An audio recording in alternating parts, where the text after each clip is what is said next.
Okay, so good day, everyone. Today we'll be talking about the evolution of international society. This is still part of the introduction to international relations with political economy. Okay, so for this part, we'll be discussing a historical context within which we would be making sense of international relations. And of course, for the discussion, we have two aims. The first one is to introduce to you some of the most important aspects of international history by giving you a chronologically concentrated uh, part of the discussion.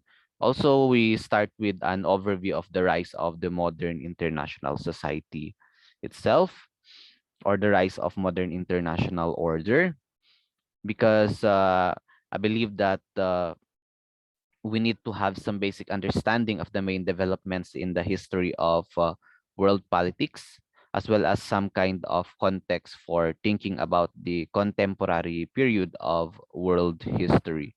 Then, of course, we'll be discussing also the second aim, the main themes of international history, so that you can develop a deeper understanding of the structures and issues, both theoretical and empirical.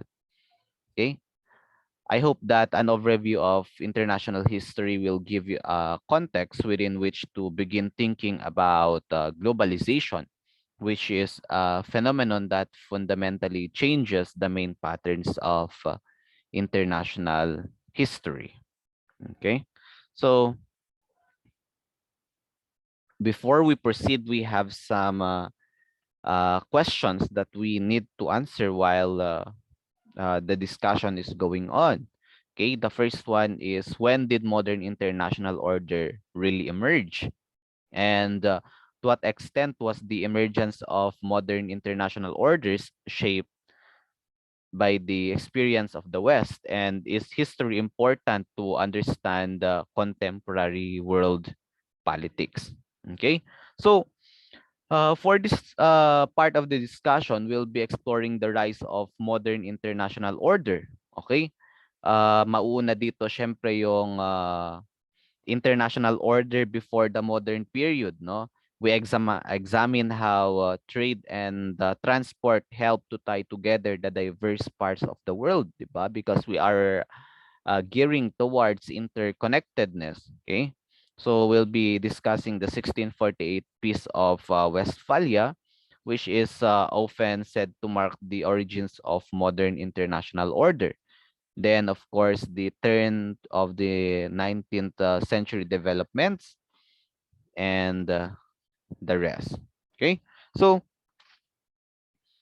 all international systems are made up of multiple political units. Okay? Meron ditong empires, city-states, or nation-states. And the key feature that distinguishes international from domestic politics, diba? Is that in the international sphere, political units are forced to coexist in the absence of an overarching authority.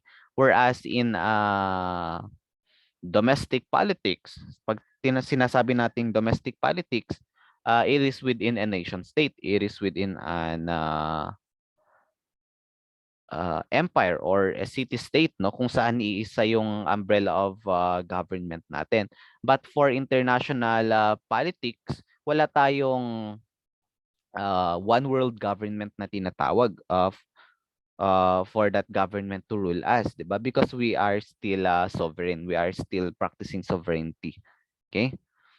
So this means that the discipline of international relations is fundamentally concerned with the issue of political multiplicity. Okay? So with that question, with that statement, no, meron tayong question na mabubuo. How can order be generated in an environment that is fragmented? Walang one world government. Okay? Pero pag sinasabi nating political multiplicity, it's just part, it's a small part of what we call the international order. Okay? Because even though international systems are fragmented, this does not help or to stop political units from interacting with each other, 'di ba? So when we say international orders, this is the interaction of political units, states among states. Okay, so bilateral, multilateral, uh, regional, 'di ba? So international orders are regularized practices of exchange among discrete political units that recognize each other to be independent. And please do note that international orders have existed ever since political units began to interact with each other on a regular basis, whether it be on trade, diplomacy, or even in the exchange of ideas. Okay? So with this context, world history has seen a great number of regional international orders, di ba? Pero it's just that over the past 2 centuries or so that we can speak of a distinctly modern international order in the sense of the construction of a global economy uh, and the global circulation of ideas, meron na tayong tinatawag na global system of states. Okay? So, one of the most noteworthy aspects of the contemporary international order is the dominance of Western ideas and institutions. Okay? So, we have here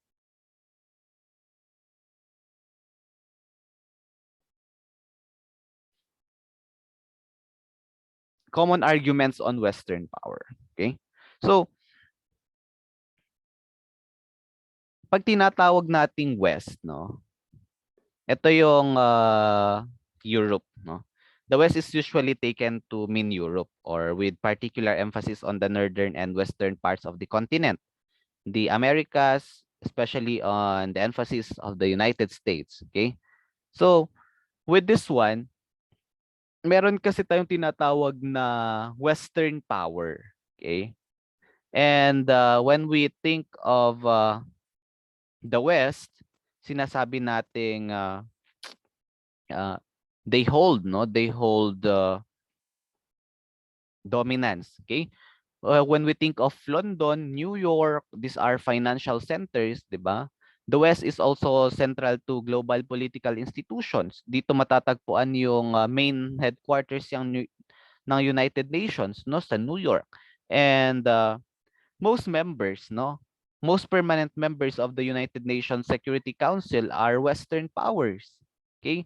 And with that, Western ideas such as human rights and Western culture, particularly music, are well known around the world, 'di ba? And so why is the case? Why is it na meron tayong ganyan, 'di ba? So if you hear common arguments on Western power, unang-una sila daw yung meron tinatawag na liberal ideas, democratic principles, and free market, no? These people tend to see Western power as both natural and enduring, 'di ba? It's rooted accordingly in specific historical circumstances like that of exploitation and subjugation. Okay? So we have here the preliminary points in the study of Western domination. The first one, the rise of the West has occurred only relatively recently. Okay? Parang kailan lang po. And many aspects of its rise can be traced to international processes such as imperialism and the global expansion of markets. So kung babalikan natin kanina, yung Western ideas, no? The argument on why Western power had risen was that of its innate strength, no? Liberal ideas and democratic practices accordingly, quote unquote, 'di ba? Uh, and of course, the free market ideas. Pero kung mapapansin natin, they used force to do that, yung subjugation, imperialism. Okay? So we start with the historical international order. The first one, kung mapapansin natin, when should we start thinking about the emergence of international orders? Okay? The term international order is a relatively recent innovation. Okay? However, ang international order can also be traced based on our definition a while ago, the interaction among independent states, 'di ba? Can be traced back, no, with the early civilizations. We have here the Sumerian civilization. Okay? So, going back to our history classes, no, we start with nomadic communities, 'di ba? Wala pang community, nomadic people lang talaga. And so when they learned about agriculture, they settled in one area and then become sedentary communities. Okay? This took place around 1300s to 1400s years ago in modern day Iraq, which is popularly known as the Sumerian civilization. Okay, so during this era, no, sedentary communities, just like the Sumerian communities, accumulated agricultural surpluses that allowed for year-round subsistence o yung year-round supply na tinatawag. And surpluses were actually generated by two dynamics. Unang-una, we have here fostering trade between groups, and aside from that, it put groups at risk of attacks. So basing on these two dynamics, mapapansin na natin yung interaction between independent communities, 'di ba? So we have here trade between groups, that is on a positive note, no? And pangalawa, attacks or the risk of attacks in groups. Okay? So anong ginawa nila? Anong ginawa ng mga sedentary communities na mga ito?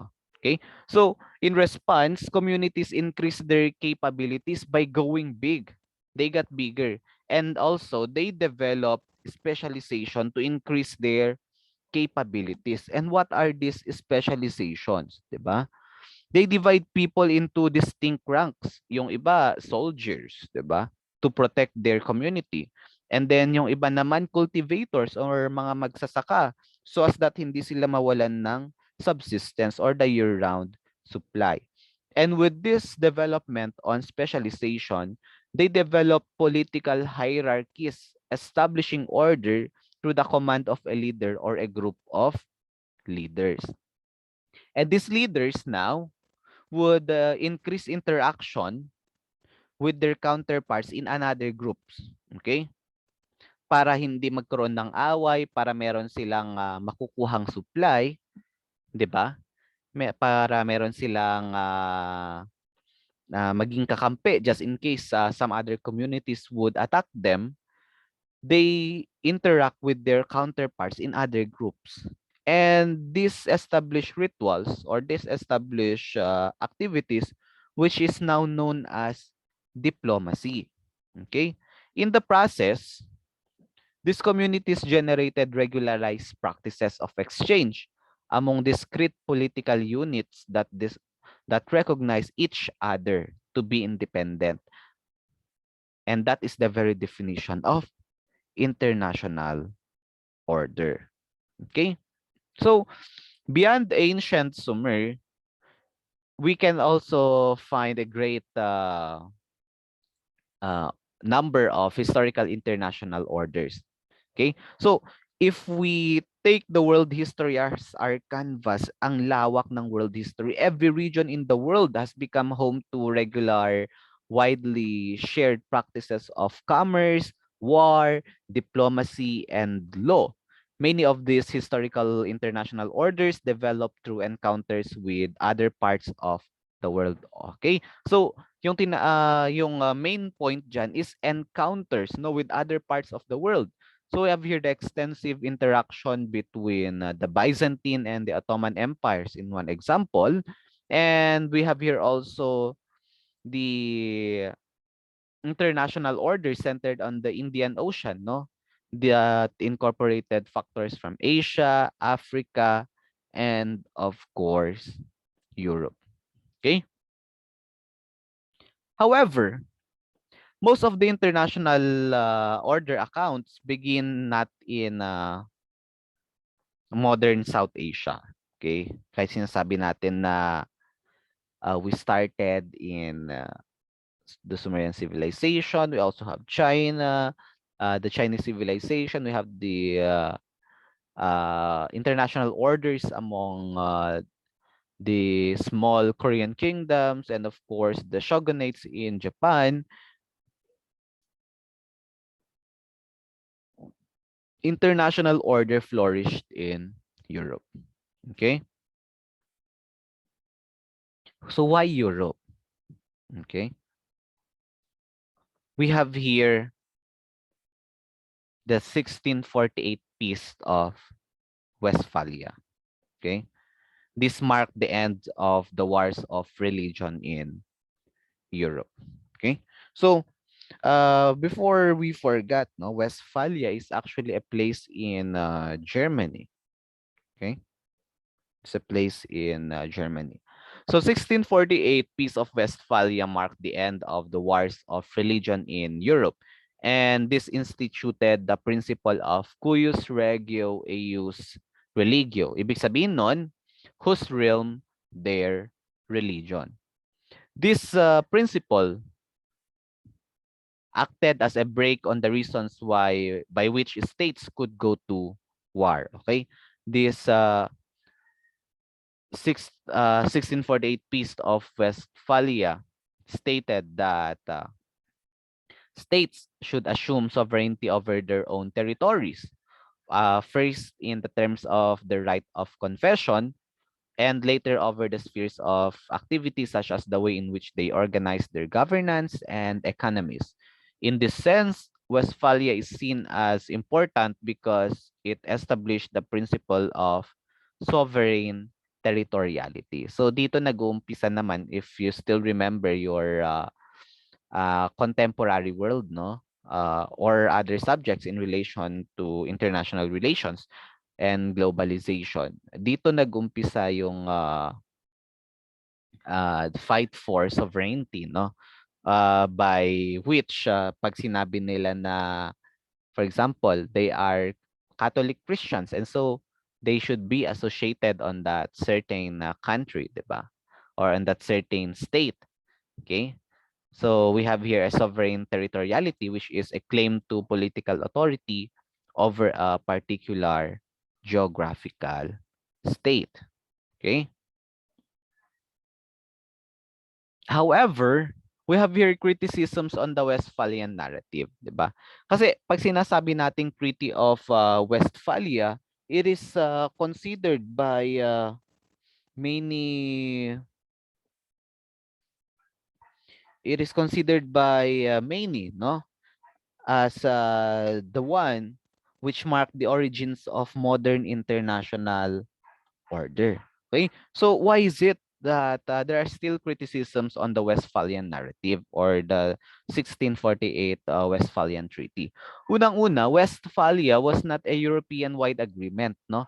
It's just a local affair, no? It's a war on religion, no? And the gains of Westphalia were relatively slight.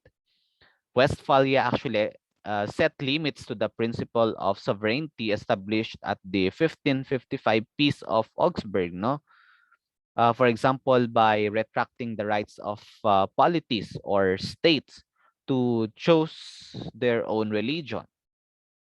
Westphalia decreed that each territory would retain the religion it held on the 1st of January 1624. Okay? So isa-isahin natin 'yan. It's a local affair. It's not a European-wide agreement. Its only main concerns were to safeguard the international affairs of the Holy Roman Empire, no?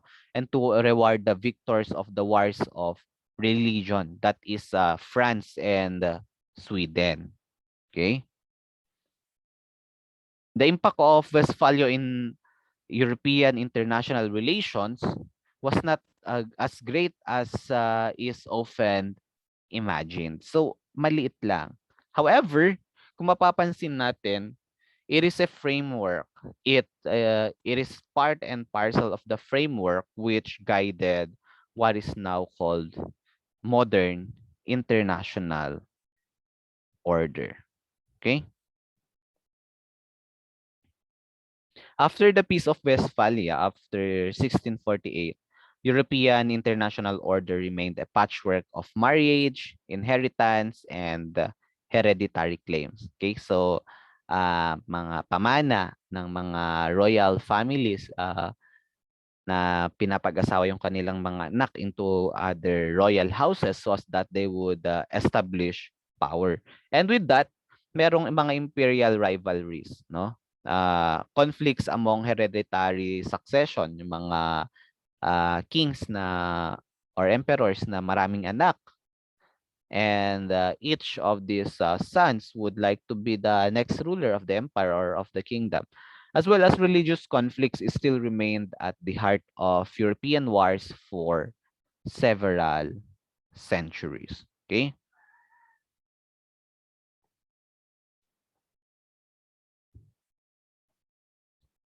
So going back again, we have here now international order or modern international order.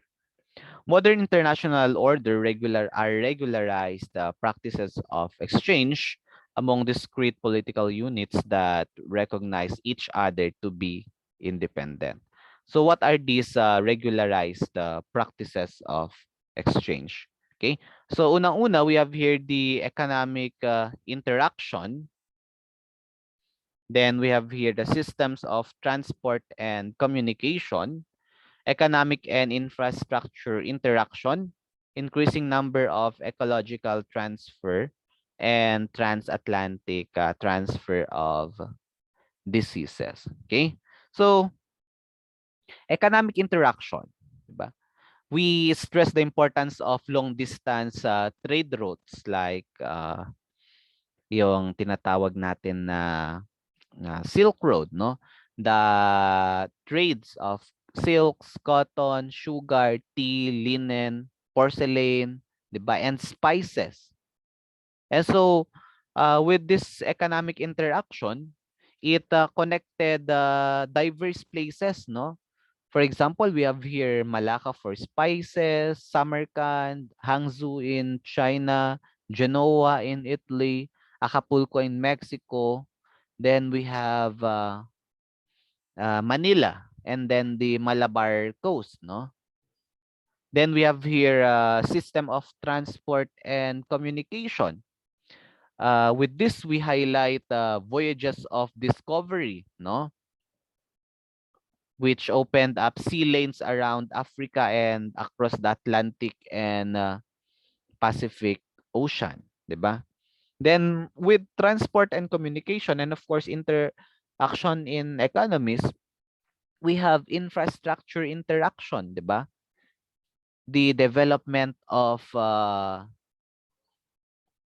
navigation techniques, no? We have here the dynamics of what do you call this one? The dynamics of infrastructure trades, no? Increasing number of ecological transfer, 'di ba? So kung mapapansin natin, may mga angkat na mga produkto for the imperialists or for the traders coming from European countries going to other states during this time. They brought upon they brought also mga seeds, for example. They carry seeds for us they could cultivate also in colonized areas, no? So kung dati walang oranges dito sa Pilipinas, but because of ecological transfer nagkaroon, 'di ba? Then we have of course some negative aspects of interaction. We have here transatlantic transfer of diseases, 'di ba? Because of interaction, the diseases which are endemic, no, in Europe were transferred also in other parts of the world. A good example today, although it's not transatlantic transfer, na masasabi was that of or is what is happening right now, no? The global pandemic, yung coronavirus, 'di ba? It started in China and then it spread in all parts of the world, no? Or almost all parts of the world, if not all parts of the world have already been infected with the COVID-19 virus, 'di ba? So, positive and negative aspects, no, on the practices of exchange. We also have here dynamics, no? We have to highlight also trafficking of African slaves, 'di ba? Yung plantation system ng United Kingdom sa Caribbean, no? These were supplied by African slaves, no? Uh, African trafficking of human slaves, 'di ba? This is a very vile feature of international order linked to increasing trade and advances in transport technologies, 'di ba?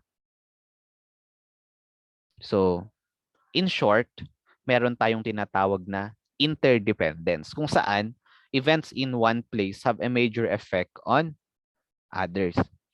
And one of the consequences of the increasingly dense interactions that have characterized international orders over recent centuries have been heightened levels of interdependence. Okay? So,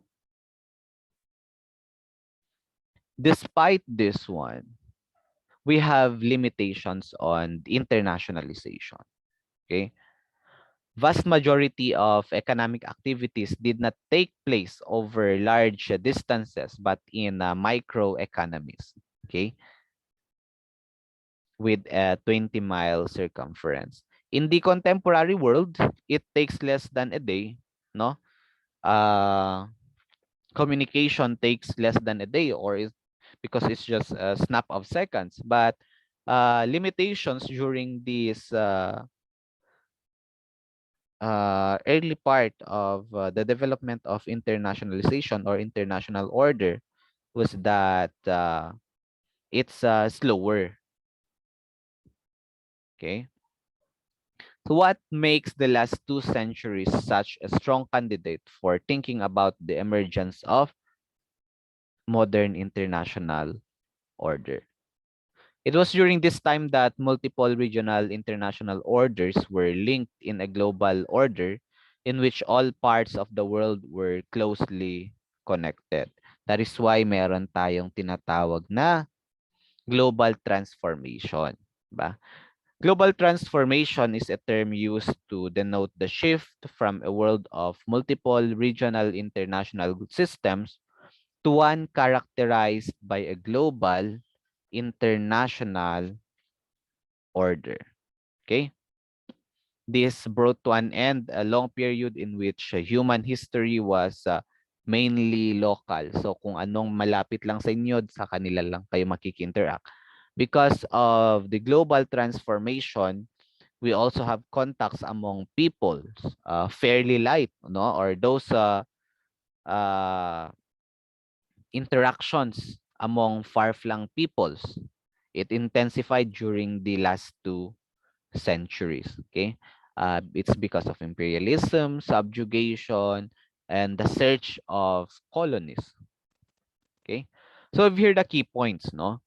So of course, international orders are regularized practices. It is possible to speak of multiple international orders in world history, perhaps even as far as back as ancient Sumer. So ito mga kailangan nyo i-consider. In international relations, the 1648 Peace of Westphalia is often considered to be the benchmark date from which modern international order emerged. And recently, scholars have viewed the emergence of modern international order as the product of the last 2 centuries, as this is when various regional systems were forged into a deeply interdependent global international order. So to make it short, no, dati-rate, it's just an interaction between states in Europe, then interaction in different groups or communities or small kingdoms in Africa as well as kingdoms in Asia. So it's like just per continent lang siya. And during the latter centuries na, the turn of the 19th century, the 18th century, the 17th century, doon na nag-start yung uh, intensification or mas naging intense yung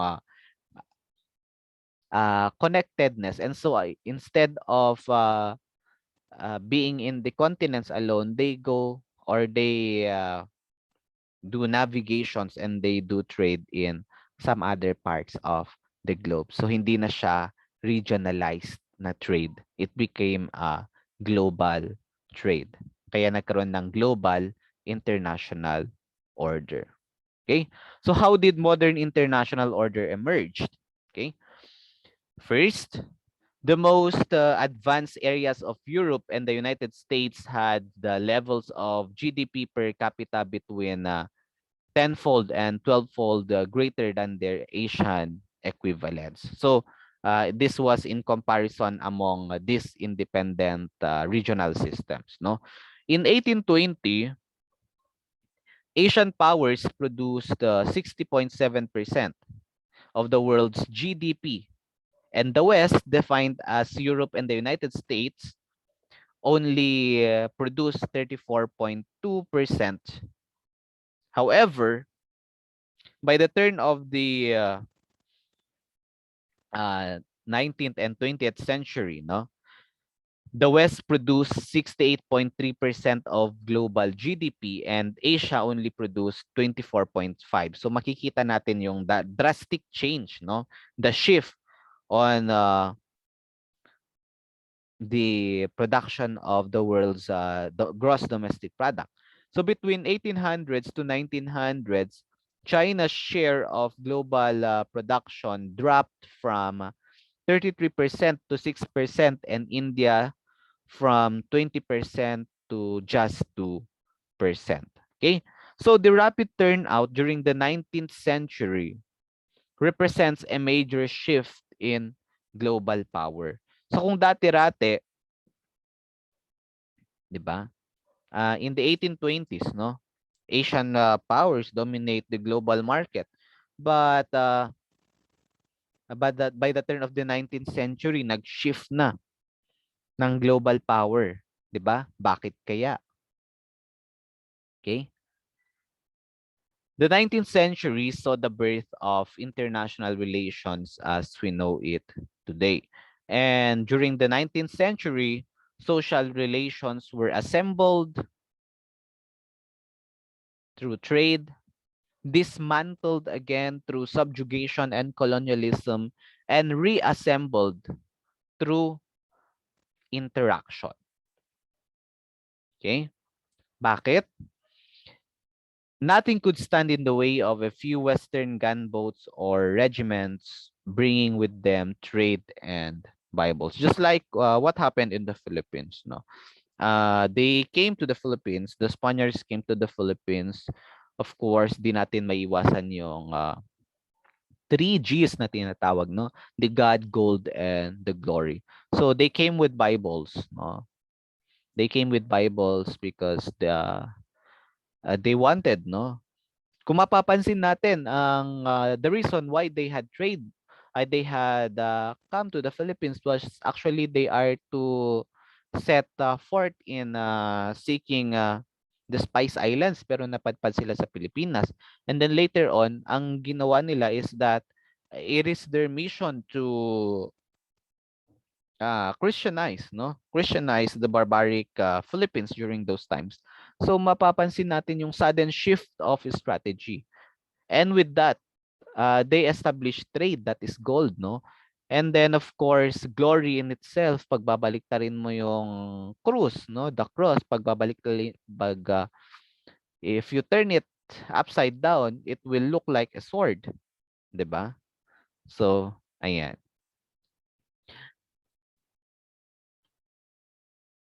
The great diversions between the East and West. So, Capacity of liberal constitutions in the West to restrict levels of domestic conflict. This is one of the main reasons why they already shifted going out of their continents, because within they have already capacitated themselves. They have already nalagpasan na nila yung interstate wars among Europe. And so they set forth going out. Instead na maglaban-laban sila sa loob, they go on their own. Maghanap sila ng kanilang territories. Doon sila magpapatalbugan.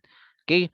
So the role of ideas in producing the great divergence, most notably the scientific advances associated with the European Enlightenment. So ito yung mga nakikita nating dahilan kung bakit merong divergence or merong pagkakaiba ang East and West. East yung sa atin, no? Oriental, Asian, ano, 'di ba? Geographic and demographic advantages enjoyed by the West and the role of capitalism in generating Western takeoff. International dimensions of the global transformation. Di natin maiwasan, European success was predicated on imperialism. Okay? Spain, Portugal, Germany, France, United Kingdom, diba? European powers assumed control, no? They do it coercively. Trade of commodities, diba? Commodities includes sandalwood, tea, otter skins, and sea cucumbers, as well as silver, cotton, and opium. Also, Western advances arose from the emulation and fusion of non-Western ideas and principles. In understanding the emergence of modern international order, we have to take note of these key dates. So first, in 1789 to 1791, the French and Haitian revolutions begin the wave of Atlantic revolutions that last until 1820s. No? These revolutions introduced new ideas such as republicanism and popular sovereignty, and challenged the central place of slavery in the Atlantic economy. In 1842, in the First Opium War, the British defeated China, and during these times, China was actually the greatest Asian power. So the greatest Asian power was beaten by a British group, no, or a European group. In 1857, the Indian Revolt prompts Britain to assume formal control of the Indian subcontinent while serving as a forerunner to later anti-colonial movements. In 1862, the British Companies Act marks a shift to limited liability firms, opening the way to the transformation of transnational corporations as significant international actors. In 1865, the International Telecommunications Union became the first standing intergovernmental organization, symbolizing the rise of permanent institutions of global governance. In 1866, we have the opening of the first transatlantic telegraph cable, which begins the wiring together of the planet with instantaneous communication. In 1884, the Primary Region Conference establishes World Standard Time, okay, easing the integration of trade, diplomacy, and communication. In 1905, Japan defeats Russia in the Russo-Japanese War, becoming the first non-Western and non-white great power. So, Japan po yan, hindi China. Okay? And with this one, with the turn of the 19th century, we have three main dynamics of global transformation: industrialization, emergence of fractional states, and imperialism. So what are these? We have here the so-called industrialization. Okay. Industrialization took place in two main waves. The first was mainly British, and this occurred in the early parts of the 19th century and was centered on cotton, coal, and iron. Here, the crucial advantage was the capture of inanimate source of energy, particularly yung sa steam power, no? This is an innovation that enabled the biggest increase in the availability of power sources through steam for several thousand years, okay? The development of machinery to pump water efficiently, mga engineering and technology combined to generate substantial gains in productivity, no? So during the first wave of industrialization, ayan. Then on the second wave, it's mainly German and American. This took place in the last quarter of the century and was centered on advances in chemicals, pharmaceuticals, and electronics. Okay? So new sources of energy were crucial, no? With oil and electricity emerging alongside coal and internal combustion engines replacing steam piston engines, no? This is on the second wave. Light materials and electrics also, allied to the use of oil products for fuel, provided an impetus to the development of cars, planes, and ships. Okay? Oil industry took off in Russia, Canada, and the US. Okay? Initially to provide kerosene for lighting. So what are the effects of industrialization? Okay? First, it helped to produce a dramatic expansion of the world market, which brought new opportunities for accumulating power. Okay? Particularly because of the close relationship between industrialization in the West and deindustrialization elsewhere. Okay? So, with that, industrialization and deindustrialization, ang nangyayari, for example, uh, kakaroon tayo ng imbalance, no? Kasi those industrialized countries can export, no? Can move products globally. And those not industrialized, nahihirapan din sila. Okay? Then we have here the emergence of rational states, no? In which states become organized less through interpersonal relations and family ties. Hindi na siya yung by blood ties or kinship, no? And more by abstract bureaucracies such as a civil service and nationally organized military. So after the French Revolution in 1789, armies and navies became more distinctly national, increasingly coming under the direct control of the state, no? And states became staffed by permanent bureaucracies, selected by merit and formalized through new legal codes, and hindi na po siya yung dati na monarchical, no? Ibig sabihin na it's a one-man rule or one family rule, no? And state military personnel tripled in Britain and quadrupled in Prussia or Germany. Okay, so they already bank on the military aspect, di ba? So aspects of the modern professional civil service were formed in India before being exported to Britain, no? Cartographic techniques used to map colonial spaces were re-imported into Europe to serve as the basis of territorial claims. Okay, so they map the world already. Merong mga distinct areas and they mark it as their territories. And imperial armies, 'di ba? Kung mapapansin nyo kanina, they already bank on their military. Naging doble, naging triple na 'yan. Imperial armies acted as the frontline troops in conflicts around the world. Okay? So what are the effects of the emergence of rational states? Unang-una, imperial wars increased the coercive capacities of European states while requiring states to raise extra revenues which they often achieve through taxation. Okay?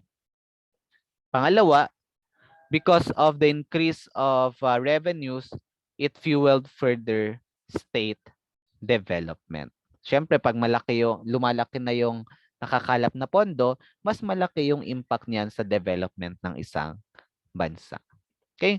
And lastly, the third dynamic was imperialism. Imperialism is a policy of extending a country's power and influence through diplomacy or military force. Okay? We have different forms of imperialism, no? We have here direct rule colonies, no? This is a system in which a central government rules an area which has had its own parliament or lawmaking organization in the past. Kung dati-rate, meron silang sariling law governing body, but if they became a direct rule colony, ibig sabihin nun, it is directly ruled by the government of the colonizers. This is what happened in India, no? After 1857 by the British Empire. Then we have settler colonies, which seeks to replace the original population of a colonized territory with a new society of settlers and is based on exogenous domination. So magdadala sila ng mga families or mga kasamahan nila sa isang colony for them to populate these colonies and para mawala na yung original settlers. This happened in Australia, 'di ba?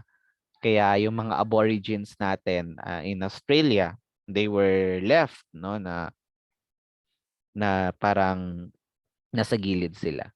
Then we have protectorates, state controlled and protected by another more powerful states just like Brunei, no? Bases also, treaty ports and spheres of influence. These are forms of imperialism. Okay? Ayan. Just like Argentina. Okay, so with that, thank you for listening. I hope you have grasped things. Later on, we'll be having part 2. Thank you very much.